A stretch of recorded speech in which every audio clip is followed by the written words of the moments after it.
దౌలతాబాద్ లో దొంగతనం కేసును పోలీసులు ఛేదించారు. ఇంట్లో ఎవరూ లేని సమయం చూసి తాళాలు పగలగొట్టి చోరీకి పాల్పడిన నిందితుడిని పోలీసులు అరెస్ట్ చేశారు.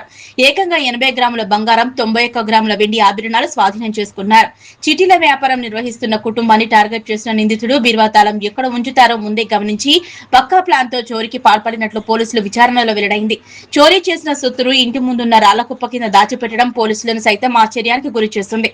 గజ్వేల్ ఏసీపీ నర్సింహులు వివరాలు వెల్లడించగా Toguta CI SK Latif, Daulatabad SI G Arun Kumar ఆధ్వర్యంలో పోలీసులు కేసు ఛేదించారు. ఇంటికి తాళం వేసి కుటుంబ సభ్యులు బయటకు వెళ్లిన సమయాన్ని అదునుగా చేసుకున్న నిందితుడు ఇంటి తాళాలు పగలగొట్టి లోపలికి చొరబడ్డాడు. బీరువాలో భద్రపరిచిన 80 గ్రాముల బంగారు ఆభరణాలు, 91 గ్రాముల వెండి ఆభరణాలు అపహరించాడు.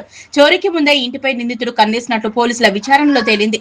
డబ్బుల అవసరంతో జల్సాలకు అలవాటు పడిన నిందితుడు ఆగస్టు 2వ తేదీన అర్ధరాత్రి సమయంలో కుటుంబ సభ్యులు ఇంటికి తాళం వేసి బయటకు వెళ్లిన సమయంలో నిందితుడు ఇంటి తాళాలు పగలగొట్టి లోపలికి ప్రవేశించాడు. బీరువా లాకర్ ను తెరిచి అందులో ఉన్న బంగారు, వెండి ఆభరణాలు దొంగలించాడు. అయితే చోరీ చేసిన సొత్తును ఇంట్లో దాచుకుంటే పోలీసులకు దొరికిపోతారని భావించిన నిందితుడు తన ఇంటి ముందున్న రాళ్లకుప్ప కింద దాచిపెట్టాడు.